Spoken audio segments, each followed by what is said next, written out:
I've got with me Brian Allison, and we've been talking about all sorts of writing things, pens, inks. Today, paper. Let's talk about the paper and what it was like in the 18th century, 19th century. Absolutely, and this is the third of the triumvirate. We need, Right. if you write, you need paper, ink, and pen. We've covered the quill and the ink. Well, now we're going to be talking about the paper. Now, paper really is relatively recent Western development. Parchment was originally what was used. By the 18th century, you only see parchment for formal documents, and it still is treated animal skin. So I'm not going to really go into that too much, but something like the Declaration of Independence, a military commission, those might be printed or written on parchment. Super expensive. Exactly.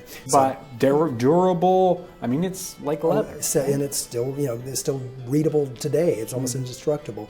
By the 14th, 15th century, that's when paper really starts coming into England and France.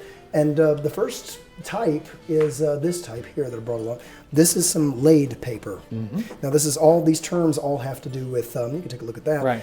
It all has to do with the manufacture of the paper. Laid paper is made on a series of wires. They're called chains or ladders sometimes. And the slurry, the pulp that you make paper out of, is laid across that. So when you dunk it into the bath and pull it back up, it leaves the impressions of those chains and wires in there. And if we look up closely, we can see all these lines on this paper. You look at it carefully, you'll see a series of little lines and then the chains. You can actually see the impression of the molding thing. Now, that was the way to make paper really from the 14th century right up to the end of the 18th, almost to the dot. So if you're writing, you want to get your time period right, first thing that's going to give you away is if you write on a different kind of paper, they'll know it because laid paper is the only thing available. Right. If I have any period books, they're all printed with laid paper, even well into the 19th century. Exactly. You see laid paper. Any of the documents, and we've got a document here that's from 1797, and they hold that up to the light, and you can see this is pretty finely chained. It is. And it's got a watermark that's in the woven into the and that's a watermark is called that because it's actually in the screen and it's impressed into the paper when you pull it out of the water bath with the slurry, so it leaves that watermark. All paper had a watermark going back to the 1500s, so don't worry. Modern watermarks tend to look modern, but that's a period practice too. So that's the paper maker's signature basically on there. So that is definitely done at the time. Right. So basically, laid paper is where we start out. So what's modern paper? Modern paper is called wove paper. And you can see the difference when you hold it up to the light. There's no chains, there's no ladders. There's a watermark. Exactly. This starts out actually in the late 18th century with an English paper maker who develops a screen that has such spine holes in it that it doesn't leave an impression on the finished paper. And in fact, you see one, but it does look like woven cloth, so they call it wove paper. The first person to use it was John Baskerville, who printed a book on this wove paper in 1757, but it was so expensive that only printers used it for the longest time. After the turn of the 19th century, technology came along. A pair of Frenchmen invents a mass-produced paper milling machine, and wove paper suddenly explodes. So in 1807 or 8, you start seeing it in the United States. By 1810, it's gaining, and by the 1840s, it's pretty much taken over from laid paper. Now, that being said, laid and wove were used side by side right up to the end of the 19th century. But after it became popular, after about 1820 or so, wove paper is well more popular than the old laid paper is, and really kind of takes over as the premier writing surface. What about the idea of the cost of paper? Today we buy giant reams of paper for nearly nothing. Exactly. And at the time, paper was coming down, but it was still expensive. Keep in mind, this is not made with wood pulp. One of the reasons modern paper is so cheap, we cut down trees to do this. And as sad as that is, that does make for cheap paper. Their stuff was much finer in quality, and it used a different manufacturing process. They used linen rags. In fact, we like to brag about being green today and recycling. They would do the same thing. When a shirt or a shift wore out, you sold it to the rag man who took it down to the paper mill and sold it to him, and that man turned it into slurry for paper. So you could literally, be writing on your former shirt, soon afterward. But that is an expensive process, takes a long time to do, and it makes the paper consequently more expensive. So when you bought paper in those days, you want to make sure you get the most out of it. So for example, right here, you brought along this wonderful little bill, which was for some kind of town thing, 2 pounds, 2 shillings. But what's fascinating about it is look how small it is. This started off life as a much larger sheet of paper, and it was cut to a much smaller piece because they don't need that much. They're just trying to get this is a receipt. They're just trying to get the most information on there and get it back into the hands of the guy who needs it.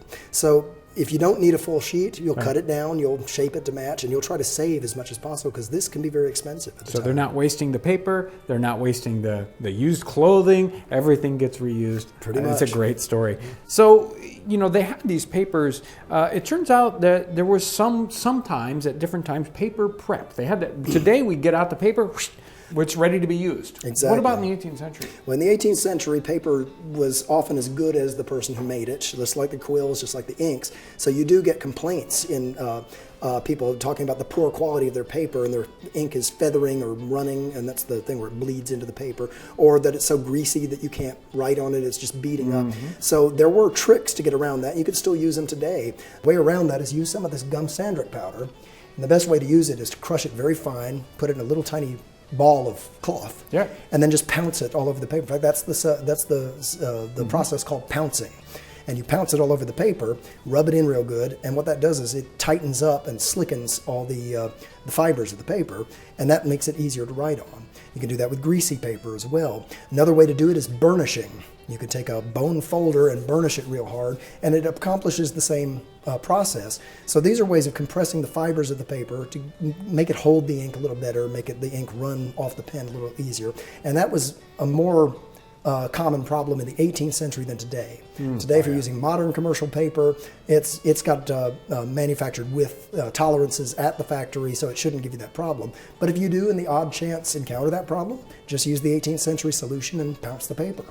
Let's talk about paper sizes. Today, we use 8.5 by 11 sheets of paper. That's how it comes. Sometimes we get legal size. In Europe, they use different sizes. What about in the 18th century? Exactly.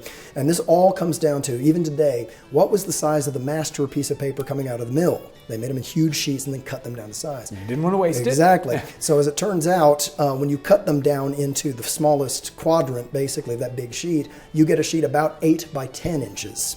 And that's the standard that you often see in the short notes and what they called billets in those days, little tiny informal documents. They're on a paper just roughly smaller than a modern piece of 8.5 by 11 North American paper. This can easily be cut down to the size, and 8 by 10 or thereabouts, and you can use it that way. That's convenient because you can buy this in office stores by the ream, still with the laid finish, the whole 9 yards. The problem is, most formal correspondence wasn't written on this kind of paper. Okay. This is too small. Military documents, bills, this one. They're often it's the same process, the one size up. This is a more legal size document right here. This is that you brought in, a beautiful document here, which is for the Brigantine Hannah, a bill for her outfitting at a port, 1797 there. You can see the size, bigger than this one, but you can also see it's a little narrower and longer. So this is probably around 8 by 13 or thereabouts, and that is their version of legal size. You see this size a lot in military documents, business transactions, legal documents are a lot of that size, and I think that's where the term comes from because they used it for so long. So that's the next size up. That you can still get at stationery stores. The problem is formal correspondence was usually written on what they called bifolium paper, and that's like this. Looks like the 8.5 by 11 until I actually open it up. It's actually a booklet. And so what you want to do here is you start out with a page probably roughly equivalent to the modern 11 by 17 and then fold it in half. And what you would do with this is you'd write your intro, right here in the body of the paper, body of your letter, signature goes here, back page is blank. And that way you fold that up, and that's the outside of your envelope when you're done. So most formal letters, and I mean letters written to loved ones, letters written to important people, had to be on this format. That can be tricky because it's hard to find letter stock that size. But there is a quick go around for people who want to just get started and looking for a relatively cheap version. Go down to your art store or a craft store, and a lot of times they'll have charcoal paper. Charcoal paper is laid paper. Art paper. You want to look for charcoal because charcoal is laid finish. It's also relatively light. It's writing weight basically, and it comes in all sorts of sizes, including about I guess this one's about Oh, it's close to 11 by 17, Right. but you can cut that down to size, fold that over, and there you got Kind of make your own exactly version. a pad of maybe 25, 30 for a relatively cheap amount of money. So that's a good way to get started if you want to get into this Right. and you don't want to go to the trouble of ordering it special and have the mill cut it and everything like that. Right. So there's ways around it. There's ways to replicate the look. One other tip, if you're looking for paper, remember their paper was linen content. Almost impossible to find today. I did the math one time. I actually found a mill in France that still makes it, linen content, rag paper. It would have cost almost as much as the payment on a house to even import 5 sheets, so I just said forget that. I'm glad to know it's out there, but that's for professionals, not me. What you can do, though, is get the equivalent cotton content. The more cotton that's in it, the more expensive it's going to be. But you can get it anywhere from 25 to 100%. And if you get 100% cotton, it is almost as close as you're going to see to actual original 18th century paper that I've handled in my career. They didn't just work on blank sheets, right? Exactly. Letters aren't the only part of writing with this. Everything was recorded in these days. Sure. I like to tell the kids that, when I do these workshops, that when you think of Shakespeare's works or something like Victor Hugo's Les Miserables, all of that was recorded on paper with a quill pen originally. And they start off with little things like this. So blank books, if you want to do journaling, if you want to keep notes of things. Almost everybody had a little blank book they carried in their pocket. Right, They and we sold- should today. Exactly. I know I do. We have an iPhone today, but back in the old days, that was their phone, was this little book. They called them waste books because a lot of times the cheap ones that they sold at the stationers were cut down from waste paper and they were meant to be wasted. So little cheap books like it. Now this one's much nicer than a cheap book, but something like this is perfect for journaling and things like that. So leather, marble paper. Yeah.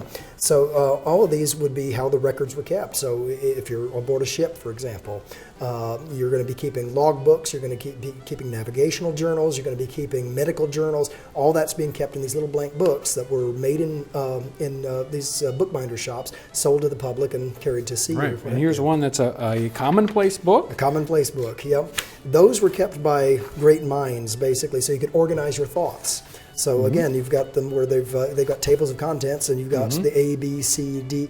All that's designed for you to find. If you had a passage, a quote, something like that, you could organize it according to your own system, Right. and then go look it And then up. go back and find where it's at instead of going, I think it's in here someplace. Exactly. So yeah. So fascinating. So many great little nuances with paper. Who would have thought paper was such a complicated little process, but it's so much different today. We take paper for granted.